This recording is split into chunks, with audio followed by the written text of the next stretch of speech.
ಶಾಂತಕುಮಾರ್ ಹೊರಣಿಗೆ ಅಂತ ಹೇಳಿ MRHS ತಾಲೂಕಾಧ್ಯಕ್ಷ ದೇವದುರ್ಗ. ರಾಯಚೂರು ಜಿಲ್ಲೆಯ ದೇವದುರ್ಗ ತಾಲೂಕಿನ ಗಬ್ಬೂರು ಮದರಕಲ್ ರಸ್ತೆ ಅಭಿವೃದ್ಧಿ ಕಾಮಗಾರಿ ಅರೆಬರಿಯಾಗಿ ಮಾಡುವ ಮುಖಾಂತರ ಅನುದಾನ ಎತ್ತುವಳಿ ಮಾಡಲಾಗಿದೆ ಎಂದು ಆರೋಪಿಸಿ ಪತ್ರಿಕಾಗೋಷ್ಠಿ ಮಾಡಲಾಯಿತು. ಇನ್ನು 3 ವರ್ಷ ಕಳೆದರೂ ಈ ಒಂದು ಅರೆಬರಿಯಾಗಿ ಆಗಿರುವ ಕಾಮಗಾರಿ ಮುಗಿಸದೇ ಇರುವಂತಹ ಕ್ಲಾಸ್ 1 ಕಾಂಟ್ರಾಕ್ಟರ್ ಆಗಿರುವ ಕೆ ವೆಂಕಟೇಶ್ ಯಾದವ್ ಅವರ ಲೈಸೆನ್ಸನ್ನು ರದ್ದು ಮಾಡಬೇಕು ಮತ್ತು ಕಪ್ಪು ಪಟ್ಟಿಗೆ ಸೇರಿಸಬೇಕು. ಇದರ ಜೊತೆಗೆ ಹಗರಣದಲ್ಲಿ ಭಾಗಿಯಾಗಿರುವಂತಹ ಅಧಿಕಾರಿಗಳ ಮೇಲೆ ಸೂಕ್ತ ಕಾನೂನು ಕ್ರಮ ಜರುಗಿಸಬೇಕು ಮತ್ತು ಈ ಒಂದು ಅರೆಬರಿಯಾಗಿರುವ ಕಾಮಗಾರಿ ಮರು ಡಾಂಬರೀಕರಣ ಮಾಡಿ ಮುಗಿಸಬೇಕು ಎಂದು ಮಾದಿಗ ಮೀಸಲಾತಿ ಹೋರಾಟ ಸಮಿತಿಯ ಜಿಲ್ಲಾಧ್ಯಕ್ಷ ಶಾಂತಕುಮಾರ್ ಹೊನ್ನಟಗಿ ಅವರು ಒತ್ತಾಯಿಸಿದರು.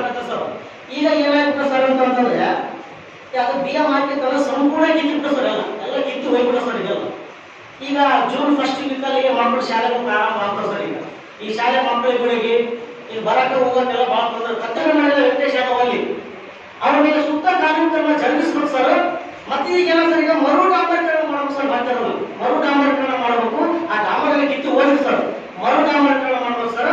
ಮತ್ತೆ ಈಗ ವೆಂಕಟೇಶ್ ಯಾದವ್ ಅವರು ಸುಮಾರು ಅವರಿಗೆ ನೋಟಿಸ್ ಕೊಟ್ಟರು ಸರ್. ಅಂತಿಮ ನೋಟಿಸ್ ಅಂತ ಕೊಟ್ಟರು ಸರ್. ವೆಂಕಟೇಶ್ ಯಾದವ್ ಅವರಿಗೆ ಲೋಕ ಇಲಾಖೆ ಅವರು ಕೊಟ್ಟರು ಸರ್. ಅವರಿಗೆ ಸರ್ ಕೆಲವೊಂದು ದಿನಗಳಲ್ಲಿ BM ಮಾಡಿಲ್ಲ ಎಂದು ಲೈಸೆನ್ಸ್ ಅನ್ನ ಬ್ಲಾಕ್ ಲಿಸ್ಟ್ ಸಲ್ಲಿಸಬೇಕು ಕೇಸಿ ಈ ಲೆಟರ್ ಆಗಲೇ ಕಳಿಸಿದ್ದಾರೆ ಸರ್.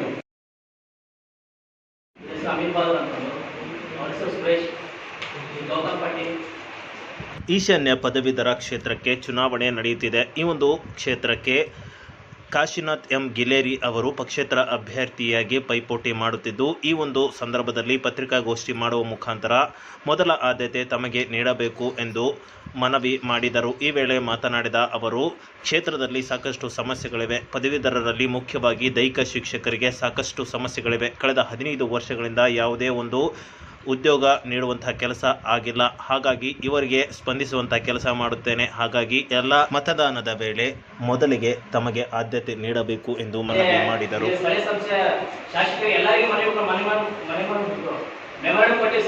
ಬಟ್ ಯಾವುದೇ ರೀತಿಯಾಗಿ ನಮಗೆ ಪ್ರತಿಕ್ರಿಯೆ ನೀಡಲಿಲ್ಲ.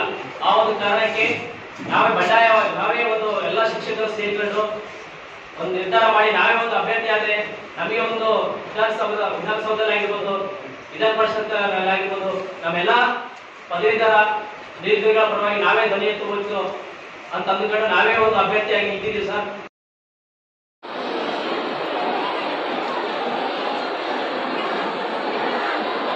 ಆಗಿ ಹುಣ್ಣಿಮೆ ಮತ್ತು ಬುದ್ಧ ಪೂರ್ಣಿಮೆ ಹಿನ್ನೆಲೆಯಲ್ಲಿ ಇಂದು ಮಂತ್ರಾಲಯ ಶ್ರೀ ರಾಘವೇಂದ್ರ ಸ್ವಾಮಿಗಳ ಮಠದಲ್ಲಿ ಭಕ್ತ ಸಾಗರ ತುಂಬಿ ತುಳುಕುತ್ತಿತ್ತು.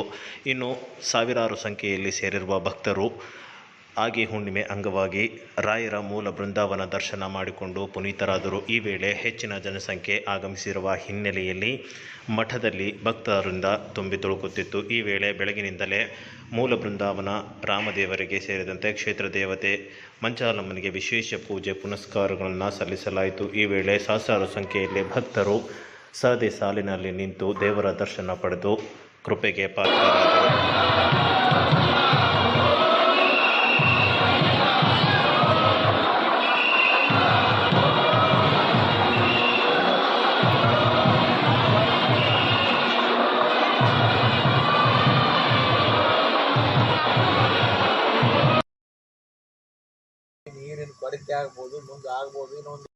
ಸಿಂಧನೂರಿನಲ್ಲಿ ಕುಡಿಯುವ ನೀರಿನ ಸಮಸ್ಯೆ ಮತ್ತಷ್ಟು ಬಿಗಡಾಯಿಸಿದೆ.